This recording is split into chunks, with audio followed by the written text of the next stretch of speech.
5, 4, 3. And we are back, folks, here on the Michigan Insider on the Big 1050 WTKA, online at the Big1050.com. Sam Webb, Mr. Ira Weintraub on the other side, and the band is back. The boys are back in town, the full crew. I'm sad to let Craig know he does not have the floor to himself this week. Like he did last week. Well, that isn't necessarily sad news for me. But the entire MGoBlog Roundtable crew is with us, starting with the man who started it all at the blog from MGoBlog.com, Brian Cook. BC, how are you? I am well. Hey, Brian, by the way, just real quick, are you surprised by the start for the Michigan hockey team? I wouldn't say surprised. Like, they always look like a team with a lot of talent and depth. So I think that they've done well, and I think that they've played approximately how I expected. Now, there's always bounces of the puck and whatnot, so they could have played the way they have and been 7-3 instead of 9-1. But they're a good team. Yeah, a really good team. Yeah, it sounds like talking to Spath yesterday. He said, "Man, I don't know that I saw them being this good right now. They were maybe a little ahead of the schedule he thought they'd be on. But here they are, looking like a contender this year." Seth Fisher, how are you this morning? Morning, Sam. I want to talk to you a little bit about a German philosopher named Rudolf Virchow today. One of the smartest guys who ever lived. But when presented with Neanderthal, the first Neanderthal they ever found, he said, "You know what? It's just a deformed human." But you know what, Sam? That deformed human that he thought he saw, well, they have ancestors on this very podcast today. Craig Ross, thank you for holding this down for us. Hey, Neanderthals were the beautiful people. Yeah, I knew since I got on this radio show with Craig Ross that there was going to be at some point a 15-minute lecture on Rudolf Virchow, which is it's just one of those things that you know is going to happen. And I'm so glad it happened. The one day I happened to sleep through my alarm, and I didn't have to hear any of it. Because you slept through your alarm. I had nothing else to talk about. Sam was me up. I don't know what was said in there, but it was. Oh no, you pretty much nailed it. You pretty much nailed it. That ode to Craig was a very good intro for Craig Ross. Craig, how are you this morning?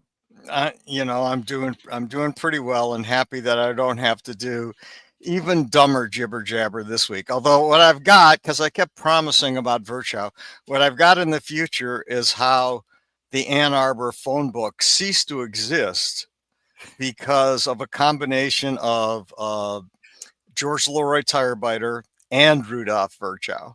But I'm saving that for a day when and how that connects to Michigan football. And I'm saving that for a day when none of my compadres show up like last week. You test my ability to segue, Craig. I must say it is very, very fancy. I pride myself on the ability to. I know you're good at it, but with you, it is exceedingly difficult. But we shall do so right now, and segue over into talking about the game. Brian Cook, as the Wolverines went in with goals and aspirations, right? The primary of which we are going to get this passing game balance, of course, being first and foremost, but we're going to get this passing game going. And there are some things that were open, but some things that weren't hit. I want to guide the question in that way as I ask you for your biggest takeaways from the game. Well, going into the season, you have a freshman quarterback, and everybody is like, this freshman quarterback is going to lose us a game, maybe 2 games. And the 2 most recent weeks are the games Bryce Underwood lost Michigan. Now, they didn't lose those games because they were playing Michigan State and Purdue. But you go into the season and you know that progress is not linear. You know that your freshman quarterback is going to have one of those games where it's just like, what planet did you come from? And if you've seen a football before, and that is going to happen. And for Bryce Underwood against Purdue, it was just the first half. He was pretty good in the second half, de-emphasized because Michigan was like, we're going to ground and pound this team. And I just caution anyone from reading too much into a couple of bad games. Like in 2023, when Michigan played Bowling Green, J.J. McCarthy had the worst game of his life. Mhm. And that was a junior J.J. McCarthy. This is a guy who was ready to win a national championship, not an 18-year-old. So whatever was happening with Bryce was something that we've seen before from quarterbacks who are much older than Bryce. And he's going to get there, but progress is not linear. And my takeaways from the game aren't really about Bryce Underwood. They're about Jordan Marshall. They're about that offensive line. Because Jordan Marshall had a couple of the most incredible runs you're ever going to see. And that offensive line is far too organized and good to have 3 redshirt freshmen on it.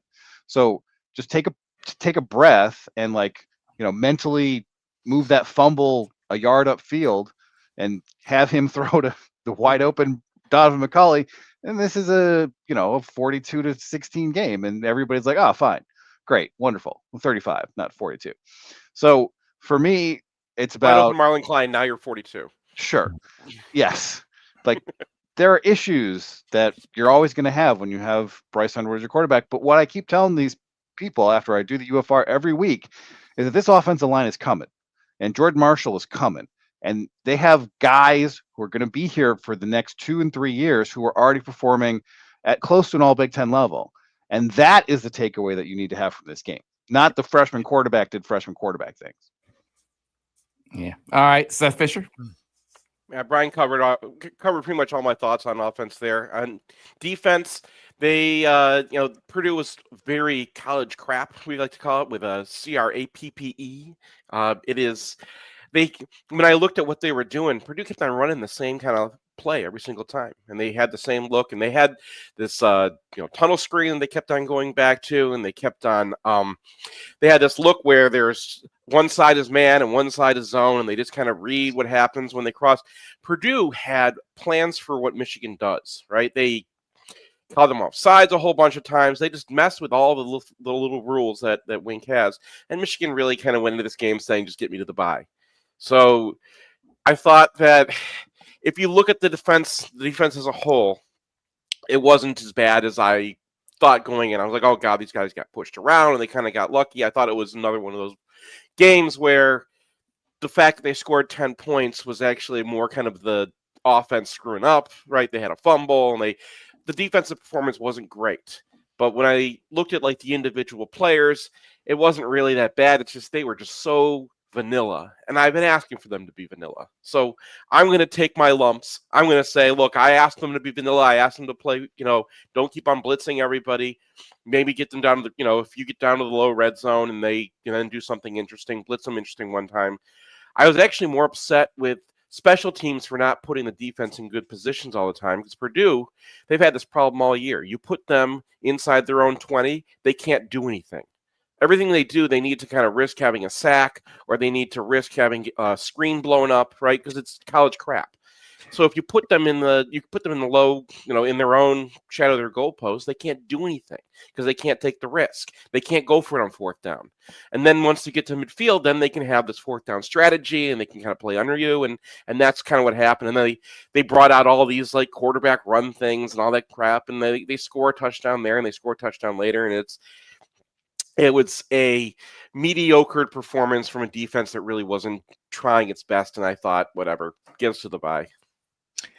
Yeah, I feel like Brian is. I mean, I'm confused. He's the complete voice of reason, and the complete voice of temperance in terms of what's going on on the offense. Yeah. What are you talking about? Well, you were saying, hey, no one should panic. Help is on the way, and next year, we're going to be good. Yeah, we're going to be good next year on offense. I think that's right. Right now, how good are we? Well, we're okay. But there are problems. The thing that interests me was Vance. I think I heard him this morning saying that he was really disappointed in the defense against Purdue. Defensive line specifically. And particularly the defensive line. And I went back and I looked at it, and I had the same feeling, but then I looked at the numbers. Well, Purdue came into the game averaging 7.3 yards per pass attempt. That isn't sack adjusted. I didn't look at that. And in the Michigan game, I think they were 4 yards an attempt. They came into the game averaging about 4.3 yards per rush, and they averaged, I think, 3.5 yards per rush, against Michigan. So it's hard for me to say that even though I had the same feeling, and it felt like the Michigan defense wasn't particularly good against Purdue, Purdue didn't do anything. I mean, in the end, they gained 138 yards passing and 138 yards rushing. So, I'm not quite sure what to make of it when my instincts, which were the same as, a non-expert, the same as Vance Bedford's, an expert, and then you look at the numbers and the numbers don't quite seem to connect to it. Go ahead. Yeah, no, I think that coaches look at things as in I can't. They don't have gap discipline. Oh my God, this is terrible. This team doesn't. How could you not do that? And I look at it and go, okay, well, that was Nate Owusu-Boateng. That was a true freshman playing his first game, and he gets in the wrong gap. The linebackers were terrible. The freshman linebackers were terrible. Bowles is not a good player. Cam Brandt, not a good player yet. Not a good player yet. They have a lot of they have players out there who are, I expect, not going to, once they can't take that many hits. Nobody can lose Jason Barham, Jimmy Rolder, Cole Sullivan, and then still have a great linebacking crew. Bowles maybe could get there, maybe by next year. The freshman, I think that it takes some time. It's a hard position to play. Mm-hmm. What's weird is that this team is dedicated to rotating so much, even when there's a massive gap between the starters and the next guy. There's, they go through half a drive and you're already, 16 plays into a drive, and now we're going to bring in Derek Moore. It's you had a quarter break in there. Why at the quarter break when everybody just got a little bit of rest? Do you not just put your best players on the field? Yeah, I don't get it. I don't quite. I can't say that I know the all of the ins and outs of their rotational strategy, right? You assume that there's a process to it that has to do with practice, but I think we'd be naive if we didn't believe that across the country. You're playing more guys because you got to play more guys, because if you don't, they leave. I think that plays into it too. I think that has to play into it some here as well. Now, maybe it shouldn't, but I think it probably does. If Cam Brandt was playing, 30% of snaps instead of 55% of snaps, is he going to leave? I'm not saying that you're wrong. I'm saying why we might see a wider rotation. Then maybe it's why are they playing so many guys? Because I think that could be a way to get to increased consistency. And I think that as you get against Ohio State, for instance, it might be the only pathway. It might be the only pathway forward. But as you're building depth, if you're trying to build depth, getting there, maybe this is sustainable for now. But to a point that you made prior to that, because I was very much in line with what you said. I said the same thing you did about the linebackers. Hey, when you got young linebackers in there, you're going to have some mistakes. They looked young.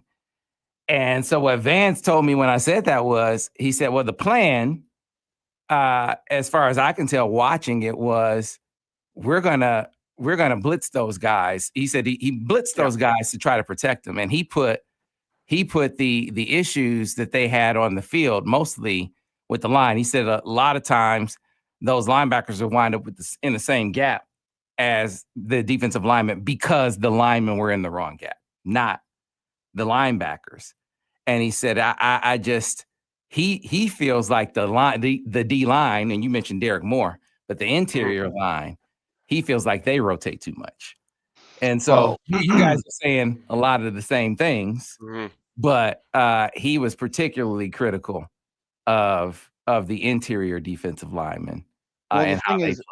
Is they weren't doing this last year. Like Graham and Grant had about 600 snaps, and the guys behind them had about 300 and total. Like there were two guys who split the year basically, and then Benny had about 300 snaps too. So they had a 2-to-1 snap ratio for the defensive tackles, and defensive end. It was like Moore had 500 and Brand had 300 last year. So the breakdown here is not something they were doing even a year ago under the same defensive coordinator. And I don't know if somebody's hurt or like it's not, like the reasons for it seem pretty obscure to me, because everybody who grades players is saying that, you know, Derek Moore is very good and Cam Brandt is not there yet. So it just kind of feels like if you're going to play Brandt because he's going to be around next year, that makes some sense. But the ratios are just kind of like, what are we doing here? Yeah. I mean, can you actually run a team being worried about guys leaving? I mean, to me, that just feels like not a sustainable reality. It seems like you have to run a team based on who are your best guys, getting them on the field, and then when games are not in doubt, building your depth there. But I don't understand. I mean, if that's what it is, I don't understand it. And maybe I'm just wrong, but it seems to me that you can't run a team that way. And you've got the portal is a two-way street. It exists for everyone. You got guys leaving. Okay, bring guys in. I mean, Dusty May, for example, seems completely comfortable with that. With that particular reality, you know, he's going to get his best 8 out there. He's going to play his best 8.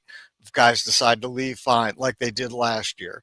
We'll go out and deal with it. I'm with Vance on this one. I don't get it, but maybe there's a reason. If you got to be something, right? If we want to talk about how do you keep a team together in this day and age, you have to say my program is about this. And that was why when we looked around, when Harbaugh left and was like, okay, where are we going next? Everyone was on board with Sharon because the culture. This program has a culture. And that culture is, part of that culture is I don't care how many snaps I get, because we're going to have the best players on the team. And when I get tired, I'm going to go out and the other guy's going to come in. It was not about everybody gets the. It was not about you get yours, right? That was not a team priority in 2023. Now they did a lot of rotations, but they did rotations because there was multiple guys who could play, and that was what decided if you could play, you could be on the field. Now the defensive tackle situation, it's hard to like talk about it. Yes, there's a ton of rotation at defensive tackle. One thing I just noticed about the DT, like it's hard to say like, okay, this guy is not performing this way, because there's Benny and Pierce, and then there's a pretty sizable gap, and then there's a lot of guys who are kind of just guys, and you have a lot of, and innings eaters are great at DT. I would take an innings eater. I would take 4 of them every year. I love it. But there's not a whole lot of difference if you got Payne in there, or you got Williams in there, or you got Ike in there, or Etta in there. Etta's a little different because he's a little smaller and gets pushed around, but has some more upside as a pass rusher. But other than that, like a lot of these guys are pretty interchangeable, and you're just trying to give them opportunities. What drives me nuts about the DTs is that you had a team that's there's a tempo team. And you're running your DTs on and off the field every few plays. They're getting more wear and tear running on and off the field. I don't think that's true. They are actually playing, because they're only in there for 3 snaps. And then you've got a 340-pound guy who's like running to get off the field before they snap the ball. It's a football snap is trying to deadlift a 300-pound guy. Like, come on. Like, that's not the same as running on and off the field. I've done sprints over at 270 pounds, and it takes it out of you quickly. So I don't know what takes out of them. How tired can you get in 3 snaps? How tired is Trey Pierce after? Now he's been hurt, so I don't know if Pierce. How tired is Benny after 3 snaps?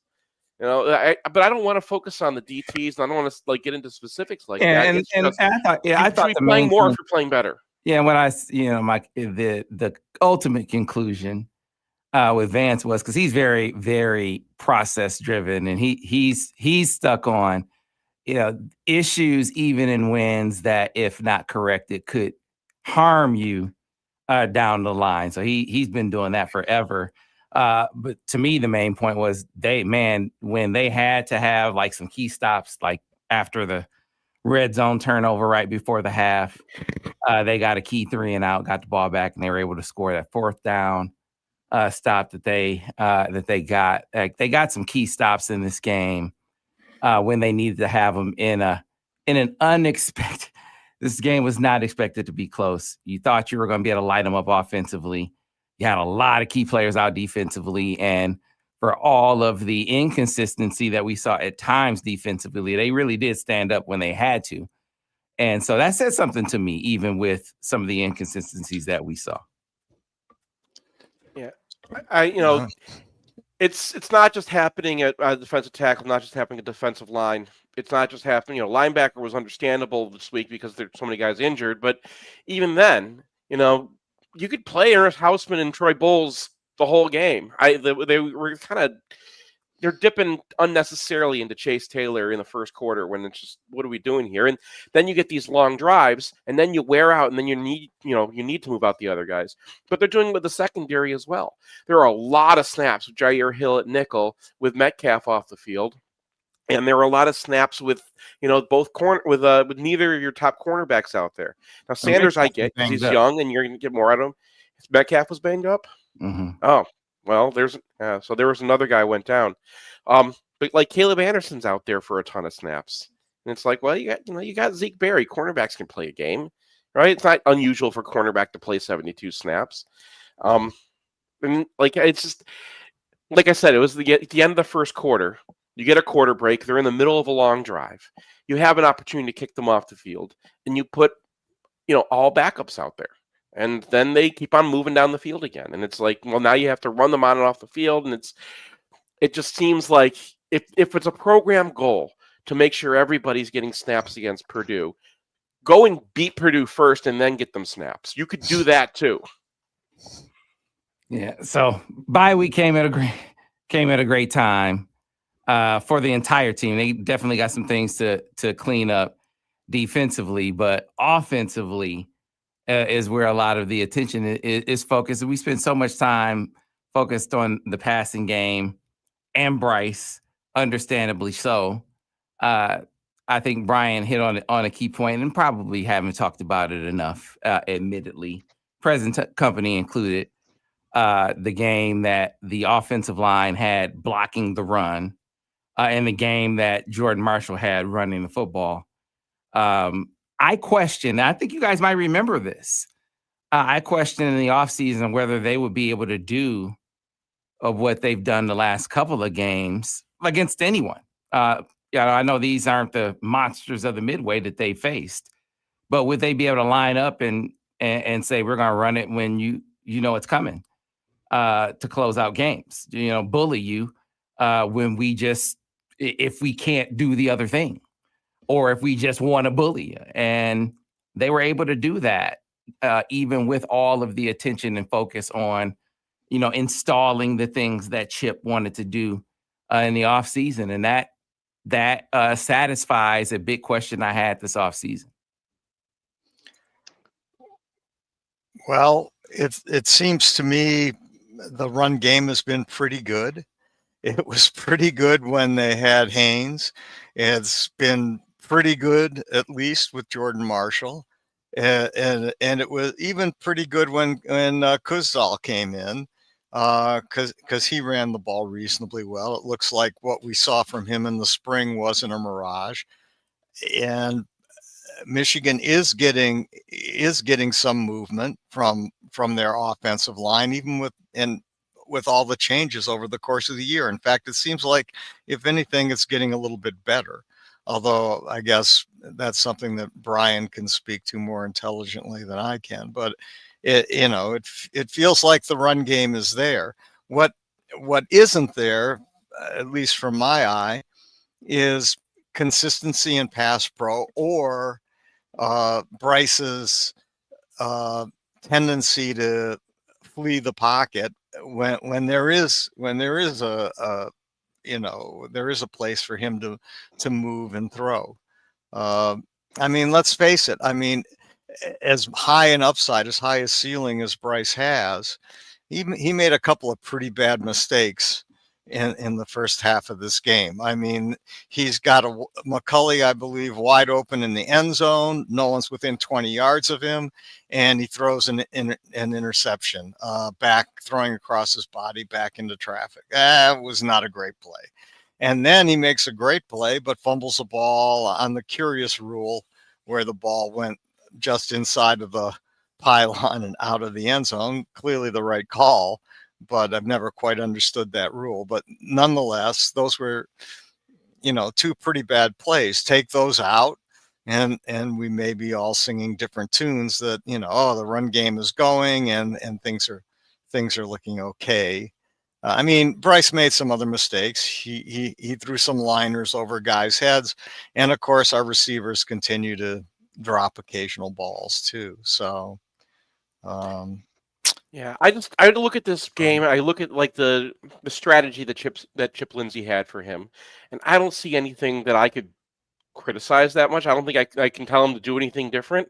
He gave him some easy throws. He gave him some easy reads. He gave him some, he did the things that you do for freshmen. Now, Purdue, like any defense, is going to get wise and take away some of those things, right? So, they have a screen blown up because that's something you're looking for, right? And then they try to hit behind the screen, and he just throws it at Marlon Klein's back foot instead of throwing it to Marlon Klein. Well, Marlon Klein should have caught that ball still. Yeah. He should have tried to catch it. If the ball hits like a foot behind your literal foot, and you don't make any attempt to catch the ball, that's kind of on you, not the quarterback. I mean, obviously there are better throws available there, but that was a catchable ball. Yeah. So and the receivers haven't done very much to bail him out this year, right? There's another opportunity for Samaj to catch one that whizzes through his hands. It's just the receivers are what they are, right? And the tight ends, they've come along. We've seen some things from Tony Ellie. We've seen some things from Marshall. They're developing those guys. It's just, I'm saying I don't look at this offense and say, oh, you're using him wrong, or you're not giving him the reads, or you're not giving him an opportunity to grow. They're doing the right things. He's just making freshman mistakes, right? He's just trying to, he gets out of the pocket, and he's, thinks he's going to hit his guy because he can whiz the ball faster than any high schooler can cover it. And guess what? College guys, even Purdue college guys, can get to that ball and intercept it. If he's not thinking, oh, I got a guy in the back of the end zone. I mean, sure, if he looks up and sees McCall, if he has a better sense of where everybody is, but he's a true freshman. And I keep going back to this. Go and watch some JJ as a true freshman, right? Up until Georgia. Right, yeah. He had some good plays, but also he kind of looked like a chicken with his head cut off. Go look at Devin Gardner as a true freshman, right, where he just run backwards out of the pocket, and then he's got 3 Northwestern guys trying to tackle him, and then he just chucks it up in the air, and magically with 3 people downfield, the Ray Roundtree is the one it falls to. There's just some wacky stuff that freshman quarterbacks do, and we went in prepared for this. Yeah, I think that's a great point. Someone said in one of the breakdowns this week, because I thought Denard was tremendous. I think and Board just really lent color to a lot of what was said. And someone said in one of those breakdowns, well, how come he's not developing as fast as some of these other teams develop their quarterbacks? And I said, well, what other team are you comparing them to? You can't be talking about Sand. He's not a true freshman. You can't be talking about Dante Moore. He's not a true freshman. What other true? How did Dante Moore look as like true freshman? Right. A lot worse than Bryce Underwood. A lot worse. Yeah. Who are we talking about? And while his standard is obviously going to be higher because he's a 5-star guy who invited, I'm not your typical freshman, and he's not. But still, he is still human, and there are going to be some experiences that are like every other freshman you see. And he happens to be going through those now.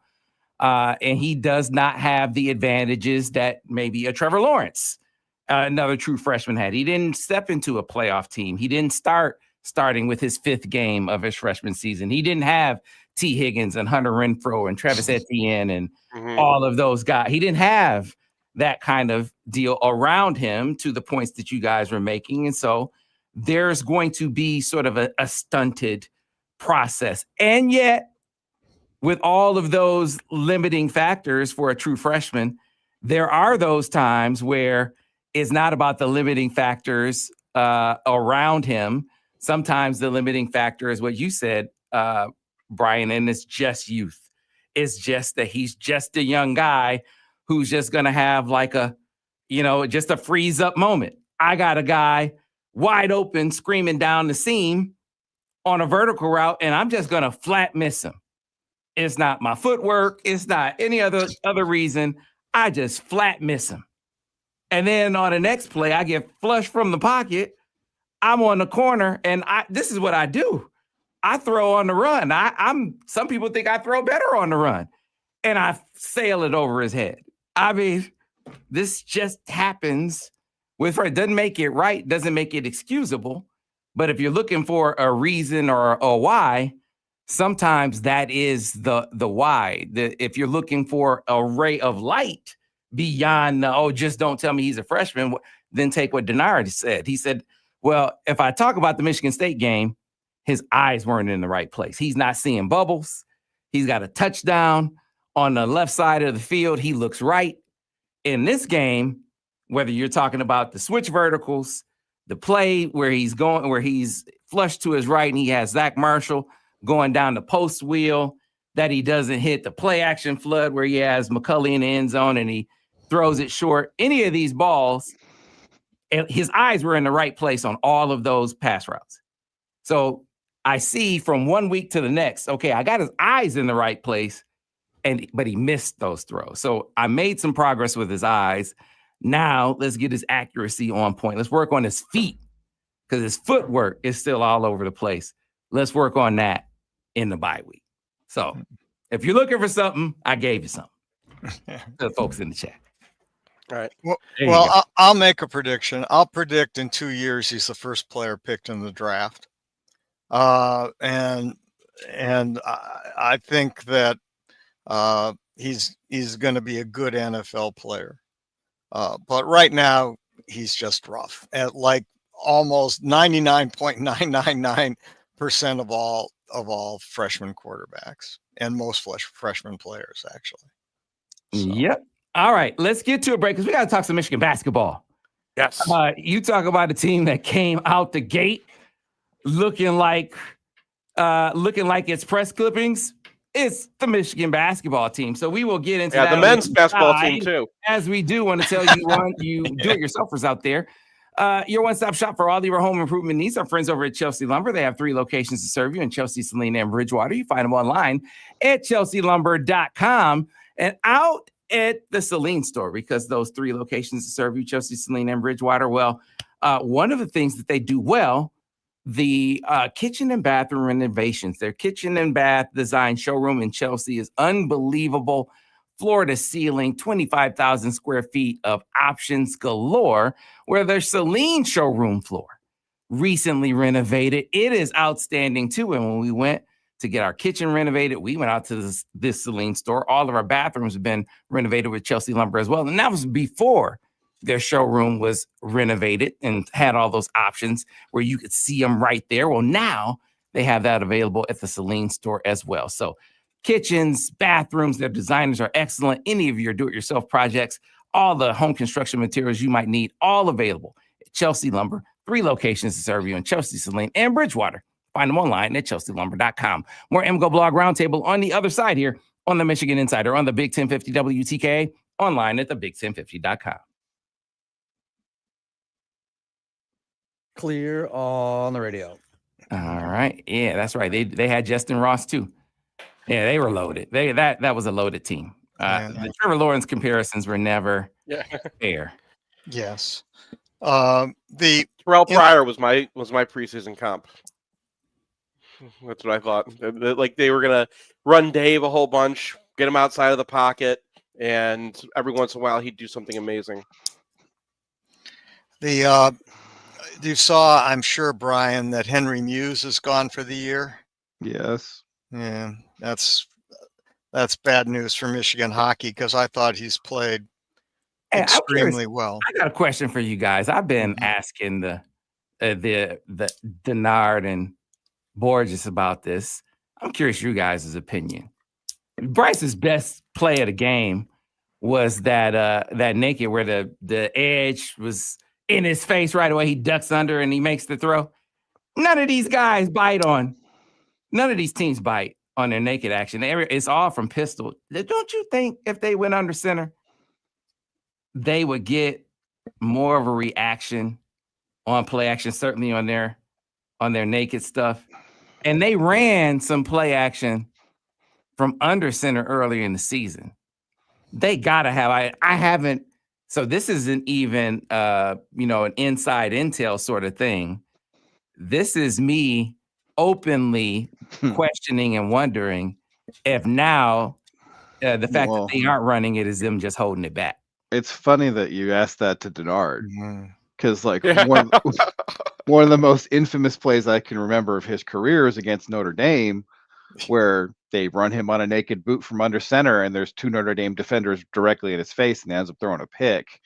So I kind of feel like with where Bryce is at right now, like rollouts are really a focus for opposing defenses, and that's going to be the case under center or from pistol, because right now he hasn't shown an ability to sit in the pocket and pick you apart. Yeah. So I think that they'll be sitting on that no matter what formation you're running.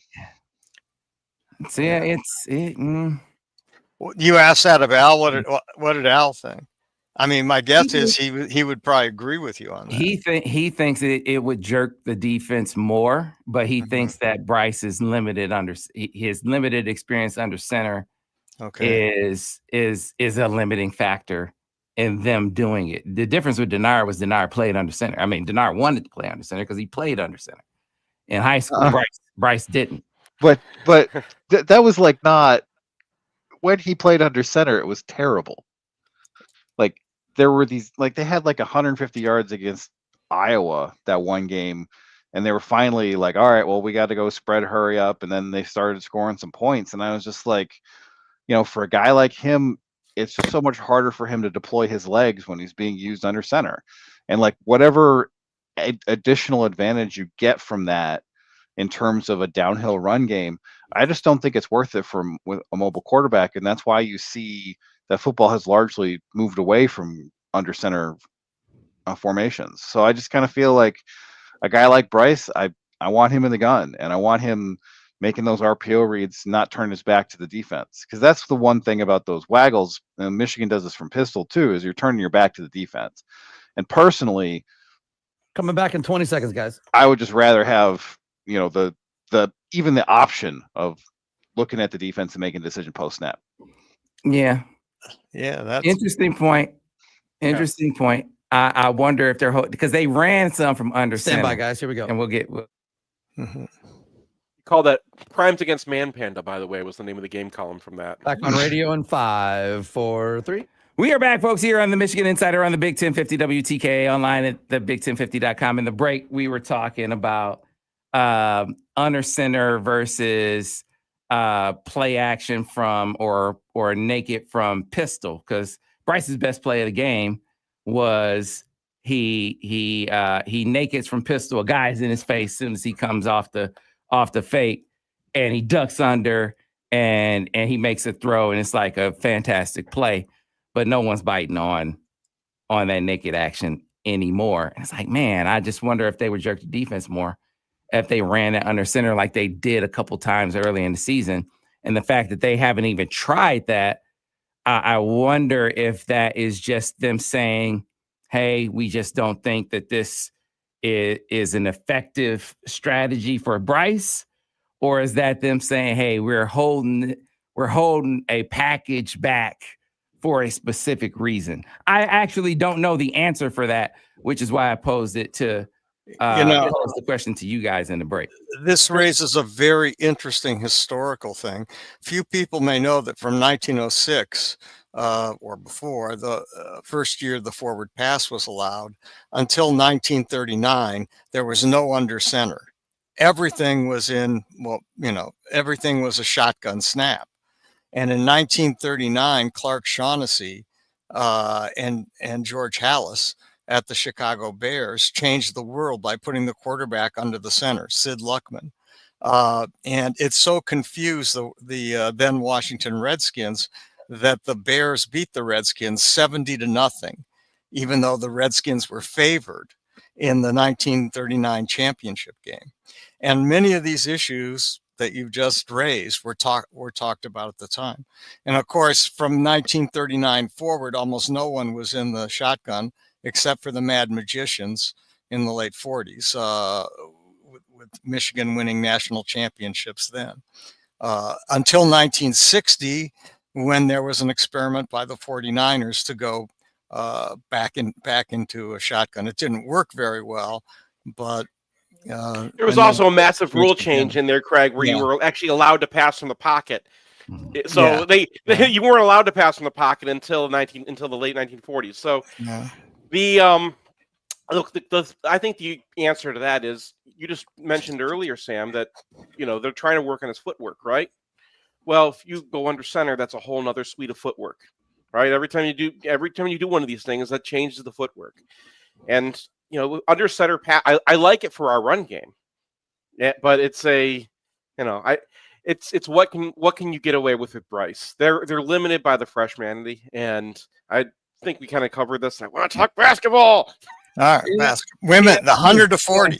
Yeah. So they set a record. They come out the gates firing against Oakland, and even Greg Campbell's like, "Ooh, that's a really good team over there."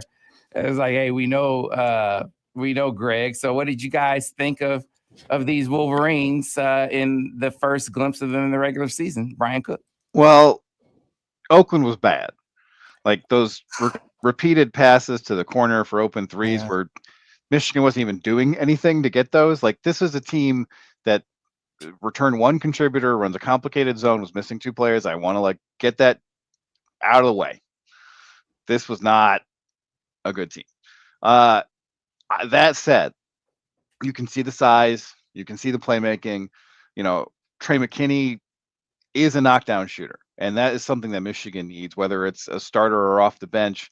Like he's just another guy that you can put out there and you'd be like, you can't leave this guy open.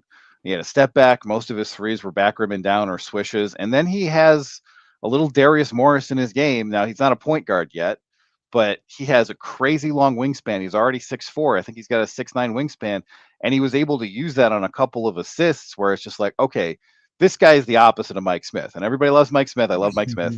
But Mike Smith was like 5'11", but 5'9", 5'11", and had some struggles with turnovers in the Big Ten just because the guys are bigger, they have longer arms, and McKinney is going to be able to find angles that other people can't find. And what that game showed for him is that he's comfortable doing that. Not everybody with a crazy long wingspan is able to use it productively, and I think that's a really good sign for his future. Now, Cadeau is what you wanted in this game. Now, he had a number of turnovers against St. John's, a much larger and better defense. So I'm kind of wondering what's going to happen against Wake Forest, which is going to be a much better team, a much more veteran team.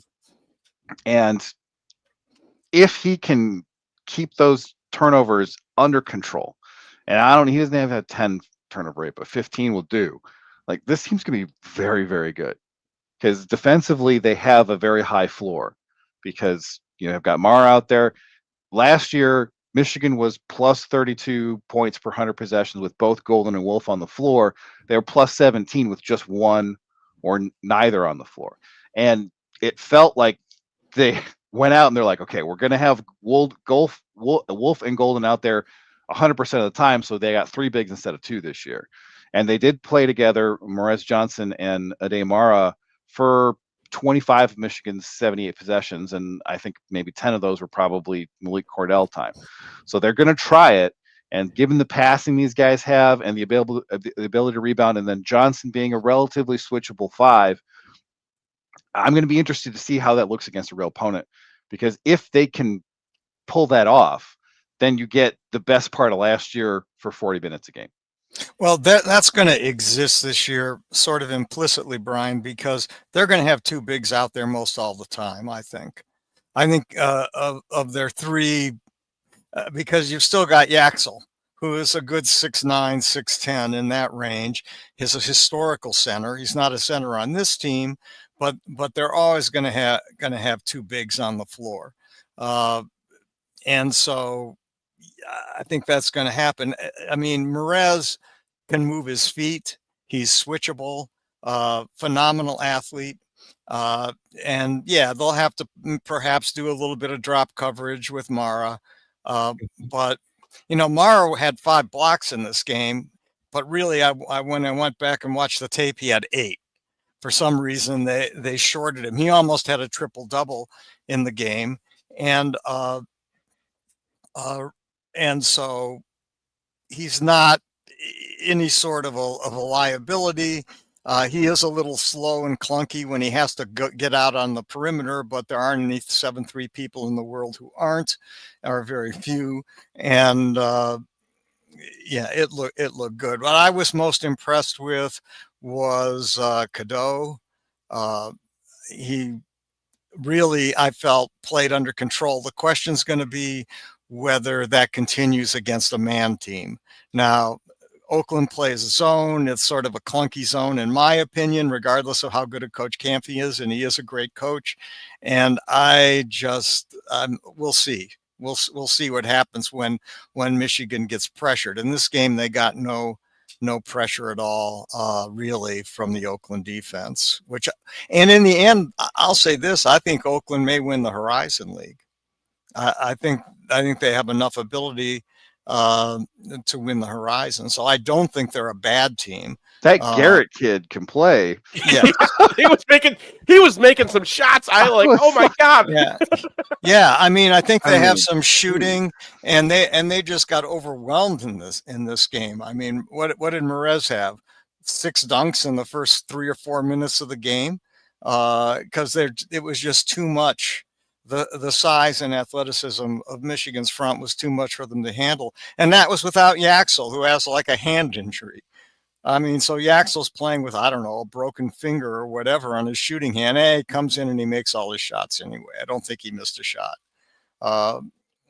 This is an estimable team, it seems to me. And I'll be surprised if they don't look that way in another month, but I guess we'll see. I don't know if either of you guys saw the women on the other night, and the women won by 60 after winning their last exhibition game by 58. And I went out and watched them on Tuesday night.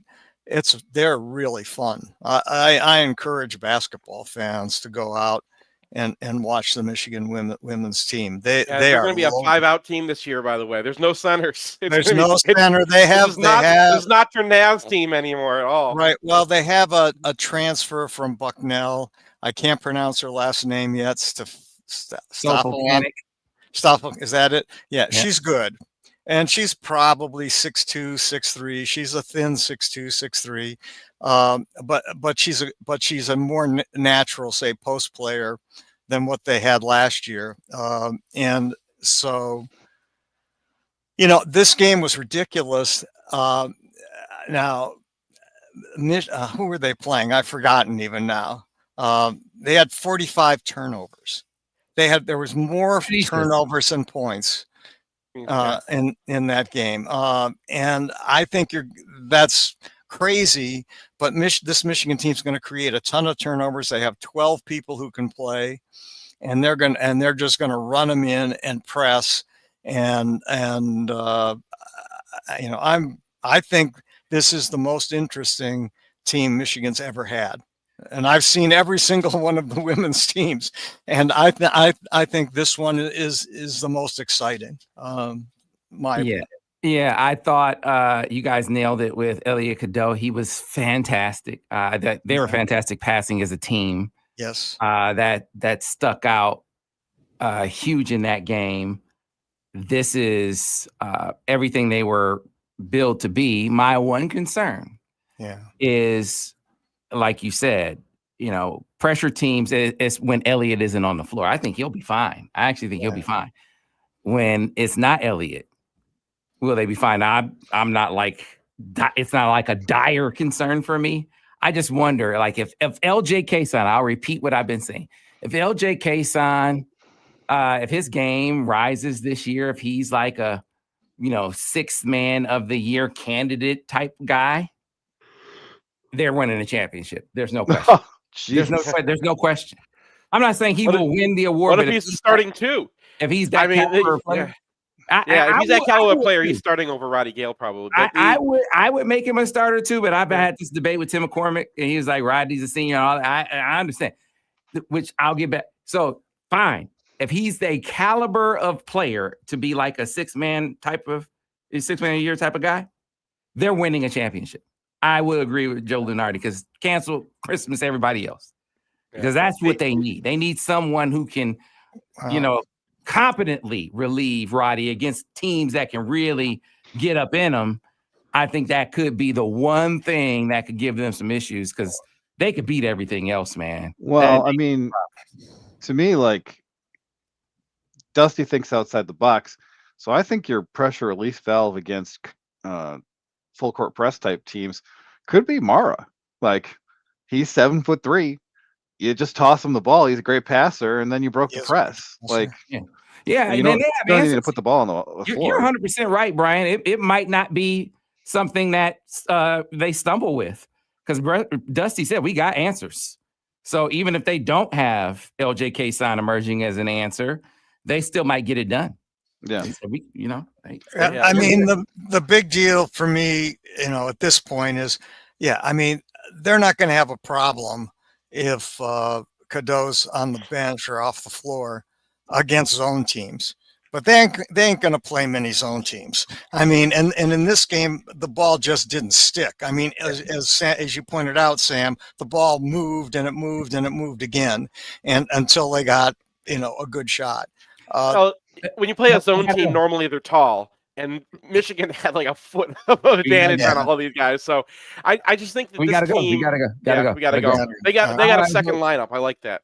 We will see you tomorrow, folks, on the radio, and next week on the roundtable. Thanks for listening to another edition of the Michigan Insider on the Big 1050 WTKA, online at thebig1050.com. Shouldn't spend so much time on Virchow.